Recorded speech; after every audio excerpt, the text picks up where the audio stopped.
The only thing necessary for evil to succeed is for good men to do nothing. It's important that people wake up to what is going on. It's time that we read the Constitution.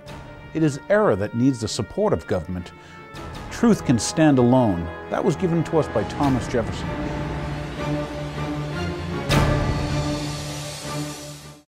Welcome back to The Real Story, everybody. My name's Daniel Hap, and I've got something really good for you.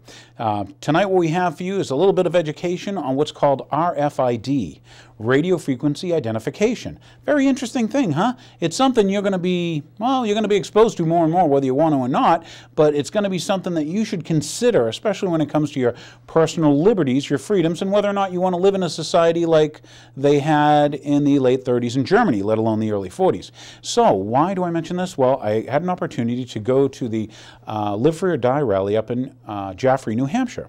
And while there, I got to listen to and also interview, and hopefully you'll enjoy the interview after hearing her, Miss Katherine Albrecht. She is a, well, it's Dr. Katherine Albrecht, but she has been, I want to say, at the forefront of trying to expose what's been happening, something you may or may not realize behind the scenes. The whole idea that not only do you need to carry your papers, but they eventually want to chip us. And they want to chip you, and they want to chip your children, and evidently want to treat you like cattle and like dogs, and they want to chip chickens, they want to chip everything. Plus they want to chip all your products. And what she does is she does a really good way of tying this in together of how they want to do this, who's behind doing this, okay, why it's important that we as individuals, as Americans, as people that love liberty, that we fight this and we don't allow this, because you're not a dog. You don't need to be chipped. You don't have to show your papers everywhere you go. And the interesting thing, and I've only got a couple minutes for this intro, but the interesting thing is, if you think stealing someone's identity is easy today, what if I could steal your chip number, and everywhere I go I give out your phony chip number, and all the things I do, I get caught on film, you know, with a mask of you and your phony chip, or I do, you with me?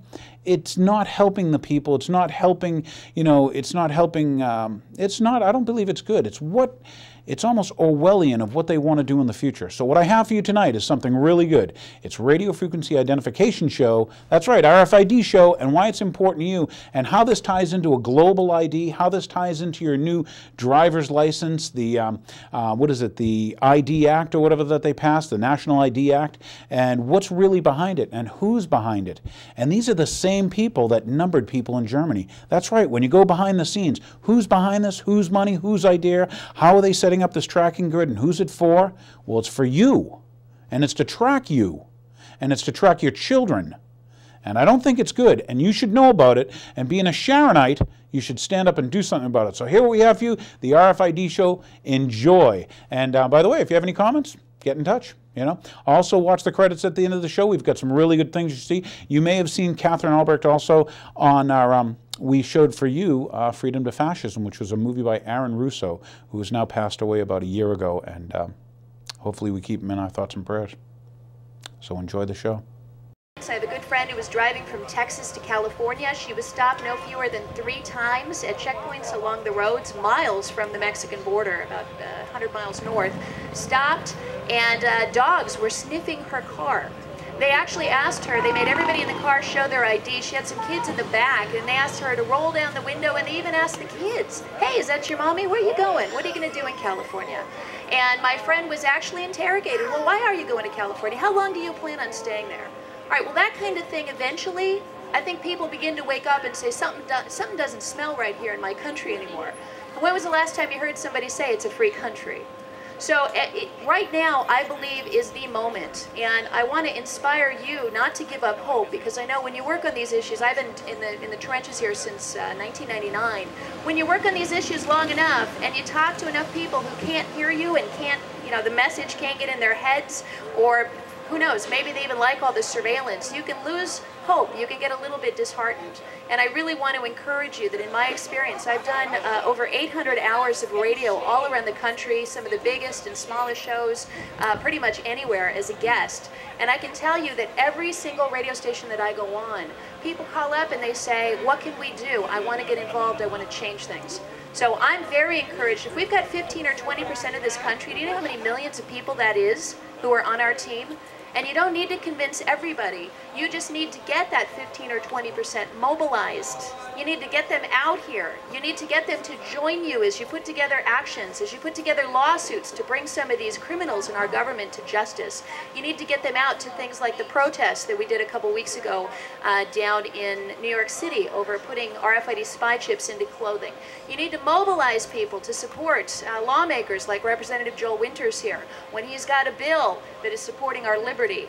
And it's not a full-time job. You just need people to understand the issues, and that 10 or 15% of the public, or maybe if we're lucky 15 or 20%, is really all we need. One of the most inspiring quotes that keeps me going when I get discouraged is I always think of Margaret Mead, who said, "You don't need a majority to change the world. All you need is a committed minority. It's the only thing that ever has changed the world." And we are, I think, right on the cusp of creating that revolution. I'm incredibly excited. I know a bunch of you are heading out to get together with people from all over the country in support not just of Ron Paul, but of this birth of liberty that's happening in this country. So I'm tremendously excited. Now, since I know that a lot of folks wanted to get an update on RFID, I'm going to give you that update and a little bit of strategy for where we're going to go next.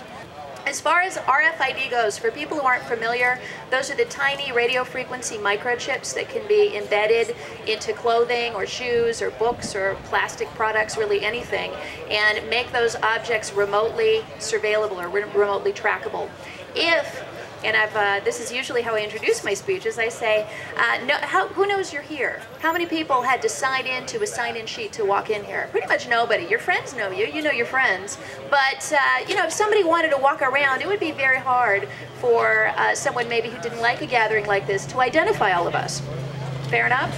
Well, New Hampshire, being a border state, is going to be targeted soon for a driver's license with RFID in it. In fact, they've already issued 35,000 of them in the state of Washington so far. It is part of a border crossing program. They're called Enhanced Driver's Licenses, or e-passports. They're little plastic cards, and it's literally your state driver's license. But inside of it is a Gen 2 EPC RFID tag. I know that doesn't mean anything to you, but to people in the industry, that phrase means easy to read. Let me put it that way. Easy to read from a long distance. They are not ID tags. They're not the kind they put in credit cards or use for payment. They're the kind that can be scanned from 20 feet away. So let's pick this gathering up and let's move it into Seattle, Washington, shall we? And let's say now that even though you still don't have to sign into a sign-in sheet, someone could throw on a nice, gotta love it. All right, somebody could throw on, a t-shirt, pair of jeans, throw on a cowboy hat, or what have you, maybe grunge because it's Seattle, and cruise around the crowd with an RFID reader in their backpack, or maybe it could be a woman with an RFID reader in her purse. And simply by passing within 20 feet of any of those people in the state of Washington who have signed up for the enhanced driver's license, they could be identified by the authorities. No need to say a word, no need to even see their faces. They could have sunglasses on, they could have hats pulled down low, but if they've got that ID tag in their wallets, it can be scanned from 20 feet away. So I want you to look around, just do me a favor and just look around and see how many people are within 20 feet of where you're sitting right now. And now imagine if you had a gadget in your possession. Just put yourself for a moment in the mindset of the watchers, the federal government, maybe some enforcement agency or other. And now you've got this device in your hand, and you just sort of go like this. And right there, I've probably captured about 50 people just by doing that. And then I walk back, get a hot dog, and come back, and I've got maybe another 100 people right there. Now, by doing that, they can not only know everybody who was here, but they can look up, cross-reference other details. And because we are a border state, we're in the sights of that. So I really want to caution New Hampshire not to join the likes of other border states, primarily Michigan, Vermont, our neighbors, our direct neighbors to the east, Vermont and Arizona, also New York State, have also signed up to participate. Now, this is not a mandatory program. They're not putting RFID tags into people's driver's licenses without their permission, but they are being very misleading about what they're telling people in those border states. All right, if you have friends or neighbors that you'd like to help wake up, maybe who you think could be part of that 20% who are active, I would encourage you to go online to Scientific American. They just published a 6-page article that I authored on this topic specifically for you to use for that reason. Take it to your state legislators, take it to your Department of Motor Vehicles, take it to, if you're from out of state, take it back to your state legislator, make copies of it, hand them out, because we really need to get the word out about that particular menace is what it is. When I say readable from 20 feet away, I also want to clarify that anybody could do it, not just a federal agent with some fancy decryption. They're not encrypted and there's no protection. So anybody, a Walmart worker at a warehouse, could grab the reader device that they use to scan the inventory and walk through an event like this and capture all of those unique ID numbers that are very useful for tracking and stalking purposes. All right, so that's kind of the sort of the downside. There's kind of a cloud. You see the cloud on the horizon. We see this a lot in New Hampshire, especially this summer, where the big black cloud is kind of coming in. And that, I would say, is the big black cloud right now at this point, August 2008, in the RFID arena. Now let me point in the other direction and look at the sunshine and the rainbow and tell you a little bit of good news to cheer you up on RFID. This time last year, when I spoke at this event, my biggest concern at that point was the RFID microchip implant, the VeriChip. Raise your hand if you're familiar with the VeriChip implant. Okay, pretty much everybody in the crowd. This is the version of RFID with a microchip and an antenna that can be injected into human flesh.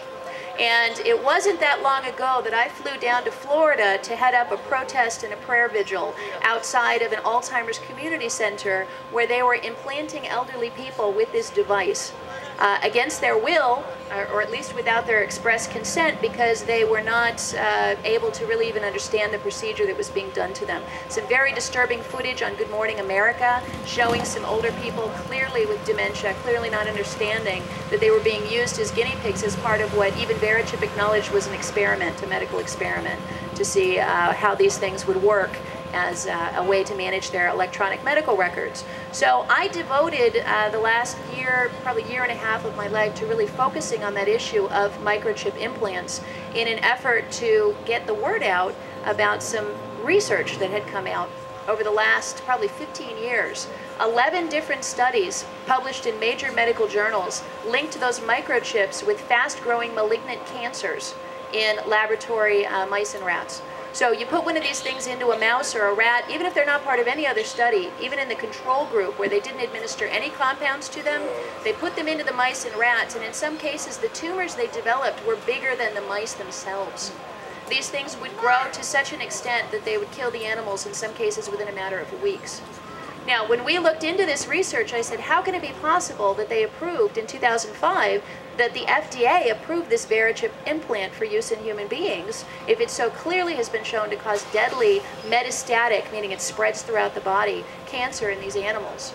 And I worked very closely with Todd Lewin from the Associated Press. We were able to get a hold of all of these documents, very obscure, published in pathology journals that really nobody reads. And he did the investigation. He followed up with the researchers. He talked to pathologists, oncologists, specialists at the Dana-Farber Cancer Center and elsewhere. And they all said, this is serious stuff, and we should halt the use of these microchip implants. All right, long story short, last September, just a month after I last stood on this stage, that story hit the wires and what exploded. It appeared in over 2,000 different publications, that Associated Press article, repeated all over the internet. And the very good news is right before his article came out, the VeriChip stock was trading at just under $11 a share. After the story came out, I would log on, it was kind of my fun for the day, and I would watch their stock value, just like in the cartoons, go down and down and down, then do a little tiny dip and go down and down and down. And at last count, they were trading at just over $1. These guys are almost on the pink sheets now. Great news.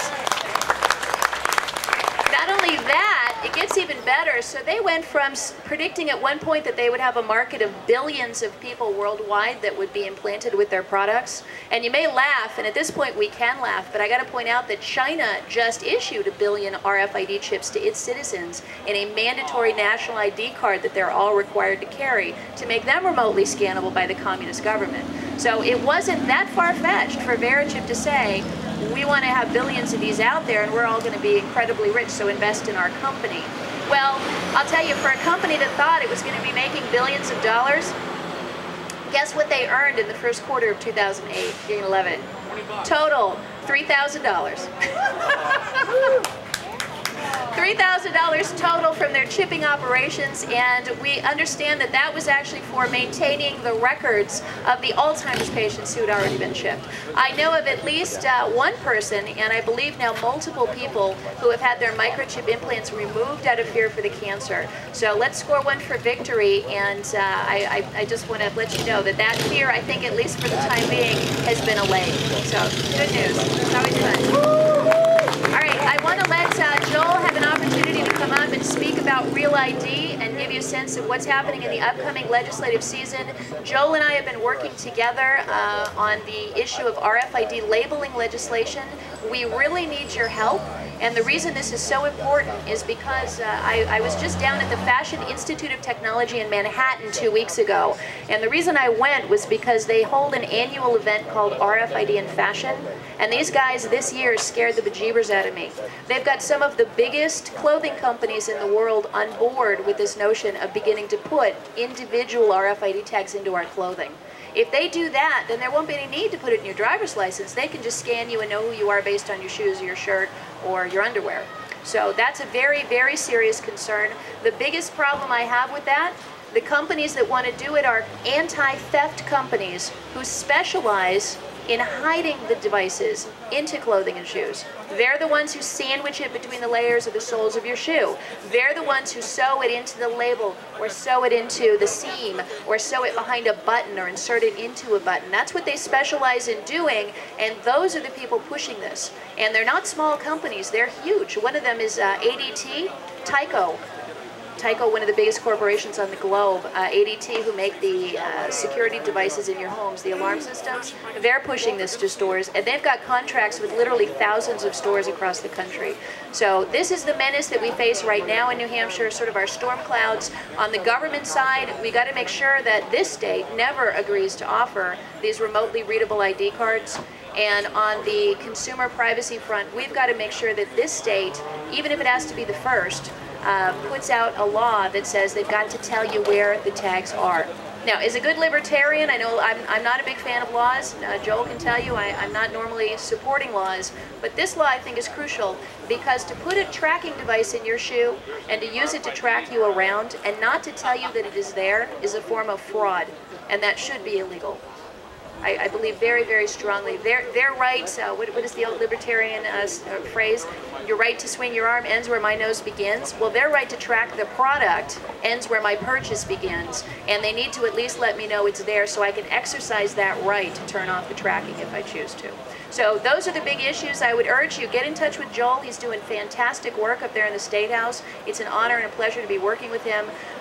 We are going to be meeting in a couple of weeks back at the RFID Commission in Concord to urge and push for labeling legislation and introduce some language for that. If you'd like to join us, we'd love to have you up there. It's going to be on September 12th, and I think it's at 10 a.m. if I'm not mistaken.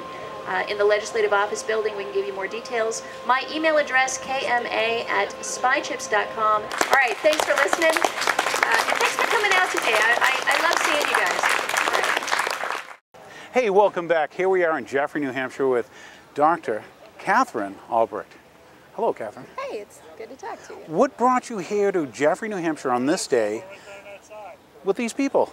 Well, freedom, obviously. I think it's a message that's going to start ringing out throughout this country. We are standing, I believe, on the cusp of a revolution where people are beginning to realize in large numbers that the way this country's going, with corporations poking their noses in our business, and especially with Big Brother government beginning to peer over our shoulders at every turn, I think people are getting a little restless, a little bit uneasy, and I think it's time that we take this country back. I'm glad that you think the people have that much awareness. I've got a thought that sometimes the conditioning that they've received is so great that a large percentage of them don't have that awareness. What I see here is I want to say, almost like the starting, the kindling, the sparking of that awareness. I've seen it more as the years progress recently, but that's good that you see it that way. Well, it used to be, you know, the tiny percentage of people who spent their time reading political history or, you know, focused on the political process or philosophy or what have you. And now I think it's really spreading down to where it's affecting regular people. You know, they see the value of their dollar going down, they see the prices going up. They see the volatility in the gold market. They see what's happening with their gas prices, if nothing else. And on top of that, you know, you can't even open the newspaper today or turn on the television without hearing about some other big brother intrusion from some sector. And so I think, you know, now it's not just that small, tiny elite of people spending their time studying these issues. Now I think it's really becoming the mainstream is saying, yeah, we're losing our freedoms in this country at a fast clip. Can you inform our viewers a little bit about the whole idea of idea of IDing people? I mean, it starts with we've heard about, they may have heard about the premises ID for animals and stuff, but tell them, you know, as far as keeping the individual and the rights of the individual sovereign, Right. and how it's an attack on that when they start forcing people to, you know, have an RFID. I think one of the big threats that we face is we're seeing sort of a convergence between the corporations and the government kind of working together to find out more and more about the public. And so you'll see this on the commercial side. The frequent shopper card that people present without thinking about it is making a detailed record of everything you purchase, going back in some cases 10 or 15 years. They know if you have a cat, they know if you have a baby, they know if you have a 10-year-old, they know what hours you work, they know, they may even know what line of work you're in. It's amazing what they can do with data mining. So you see sort of that on the corporate side, these massive databases being amassed on consumers for marketing purposes. And then you couple that sort of increasing thirst or you know, it's almost like the wolves smell blood when it comes to our data.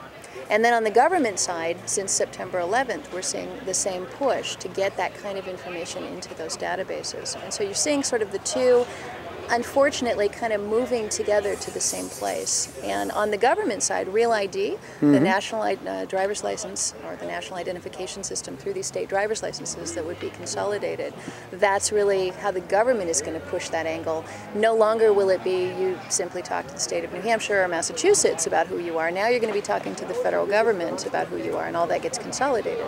Now, the thing that's got me especially worried right now is that the Department of Homeland Security is getting very much involved with the state driver's licenses even now, even before we've gotten to the Real ID point. Give you an example, they're working with the state of Washington right now, and 35,000 Washington citizens now have been issued ID cards for border crossing to simplify their getting over the border into Canada that contain remotely readable microchips. RFID tags in them that can be read from 20 feet away. And they've been issued these cards without any discussion of their potential for tracking, of their potential for abuse, of their potential for Big Brother intrusions. And this is particularly worrisome in light of the fact that last year the nation of China was the biggest RFID market on the globe. And the reason for that is they issued 1 billion RFID tagged identity documents or identity cards to every citizen of China. Every single person within their borders is required by law now to carry one of these remotely readable microchips. And on their cards, they've encoded things like not just your name and your address and your date of birth, but they've also encoded your educational history, your health history, your criminal history, your employment history, even the name and phone number of your landlord. And so you could be walking down the street of China and a Chinese communist official could simply run a scanner near you without even your knowledge and read this thing right through your pocket or your purse or your backpack or your wallet without your knowledge. So here's a government, the Chinese government, who harvests their own people's organs. So not only in that information would they have things like, my blood type. Yeah. And so let's say they were just shopping for a liver. Let's say they had utilized their liver to such an extent that they destroyed it. So as they're walking through the crowd, this government official could turn around and get his goons to say, get that man. He's got my liver. Yeah. And no, I know it sounds far-fetched, but as you said, whether it's the Department of Homeland Security, this is just one database and one application. Many other databases reside out there, and also there are many other applications. That sounds as far-fetched and maybe almost Orwellian of, gee, would the world ever come to that? But people who harvest other people's organs, they don't care about people. Right. That's not a people-caring place. And to find that we're following the footsteps of, let's say, IBM and Hitler, where we should know not only your religion, but your age, do you have any trades, your health conditions, so that we can put you either in work camp A or in population reduction camp B. You know? Let me speak of IBM, because you brought up the IBM and the Holocaust, their involvement in facilitating the Holocaust. What few people realize is that IBM holds a patent for something they've developed called the Person Tracking Unit. Great name, isn't it? PTU. Okay, hang on, the PTU. Person tracking unit, and they've developed this person tracking unit for the day when all of our belongings, including our driver's licenses, have these remotely readable microchips. And for people who aren't familiar with this, it's possible to embed an RFID microchip into the soles of your shoes. Into anything. Weave it into your clothing. They can put it drop it into the mold when they're creating something made of plastic. They're small. And they're easily hidden, and there are companies that specialize in hiding them right now. Major retailers across the country are starting to experiment with this. And embed them in products. Embedding them in products. And so not only would you get a package of cereal back from the store, but it'd be like a serialized package of cereal. A package of cereal that actually has, once again, that ID. Right. And the radio frequency part is just, hey, I put a detector in that, once again, I got a very small antenna, and the antenna can be below nanometer. And with a small amount of energy, it'll be enough to energize the chip. The chip will do what? It'll send back a number back to the reader. The person tracking unit's the best way to understand it. What they envision with this person tracking unit, it's actually the reader that picks up all of these signals that you would be carrying around with you. And it's an RFID reader device that sends out a kind of a constant set of bursts of electromagnetic energy. And if you had one of these tags in your shirt, burst, burst, burst, that energy would be picked up and then beamed back to Exactly, me it energizes the chip that allows it to transmit. And so you put one of these in a doorway, you walk through the doorway, and every object on your person can be read, and because radio waves travel right through clothing and plastic and leather, they can read everything in my purse, everything in your backpack, everything in your suitcase, and read that all as you walk right through, thus doing not only an inventory of your stuff, but also tracking where you go. So IBM's person tracking unit is a notion of putting these things into public spaces, putting them into walls and floors and ceiling tiles and shelving and everywhere else you go. And the list of places they wanted to put this was truly shocking. They want to put it in airports, bus stations, train stations. They want to put it into shopping malls, sports arenas, museums, theaters, libraries, even elevators and public restrooms. And think of what would happen if we were, by any stretch of the imagination, ever to get criminals in our government. And you would give this type of power and information to a criminal. Think that might ever happen? Has it ever happened before? Well, I don't know. Well, IBM certainly has experience with working with criminal governments, doesn't it? Very much so, and not just that, profiting from them. And it's funny when you said the merger of a, almost like a corporacy or a corporate state or a group of corporations who turn around and say, we can not only make money from this, we can sell contracts for this. Maybe this is where we can spend our money, or, you know, defense money or whatever. Who would you think in the nation of China, who would be providing the technology for this? You know, some horrible Chinese communist government technology laboratory somewhere? No. It was American companies. IBM, Cisco, Dell, Hewlett-Packard. These were all the companies working with the Chinese Communist government to issue these tracking devices that are mandatory for all Chinese citizens to carry around with them. Well, it's funny, now when you take Google, okay, and you say, well, gee, Google provides for China search engines, and Google does what? Google censors for China now. They get paid to actually censor, to reduce the amount of information that their people could see. That maybe that information would show that they're harvesting people's organs. I mean, right there, is that bad enough for you people? Yet they're doing a PR campaign this week or last week called the Olympics, which was, you know what, brought to us by Hitler or whatever. That's a whole other story. But first off, you came here. You found people that were not only interested in liberty and freedom, okay, but had an awareness of what was going on in the world. That's got to make you feel good. I love this movement. I mean, the freedom movement, the people in this movement are some of the most intelligent, articulate, well-informed, and I got to say it, optimistic people that I know. How many people at this event do you think are on antidepressants? How many people at this event do you think have kids on Ritalin? How many people at this event are in that sort of downtrodden, go home and sit in front of the TV and vegetate till you pass out kind of a mode? Nobody. You know, I look at this crowd and I say, you know, we're the ones actually looking reality straight in the eye, acknowledging it for what it is and working to make it better.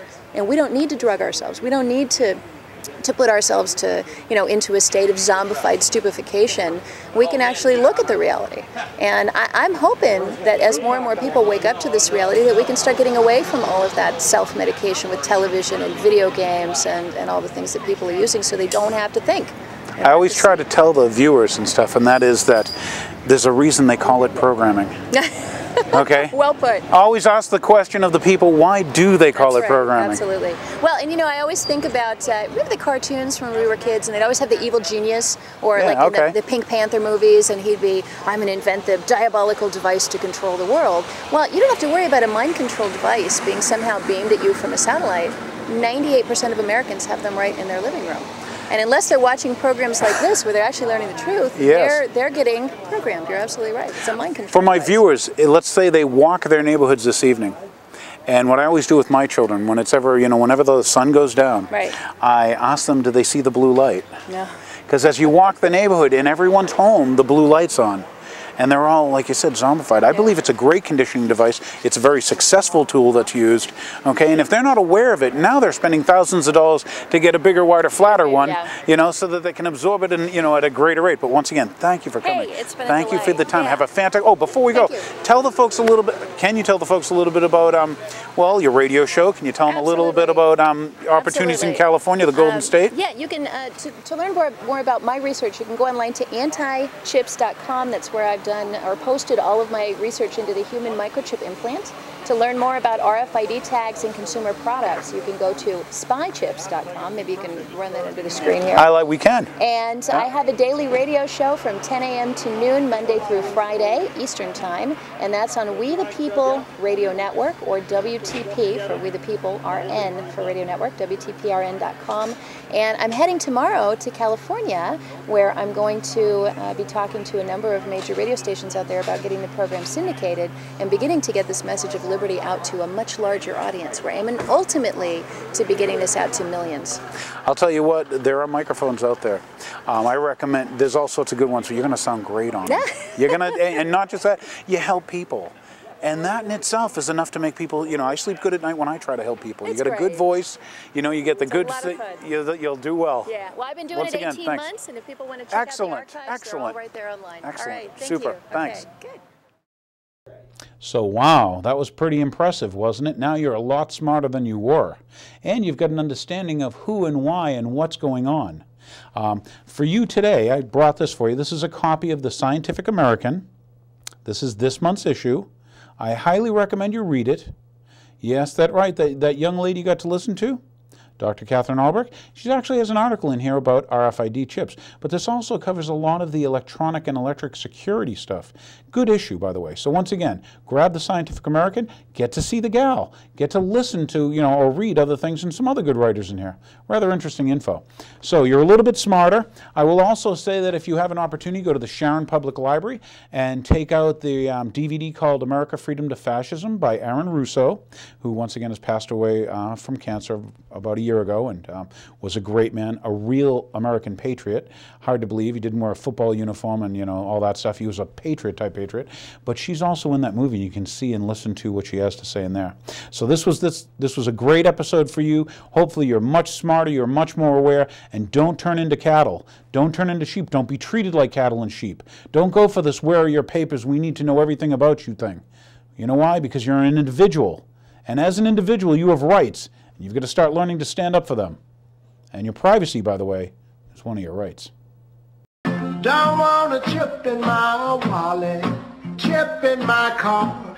And if I want to travel, it's nobody's business how far. Don't want no shackles, don't want no shackles on me.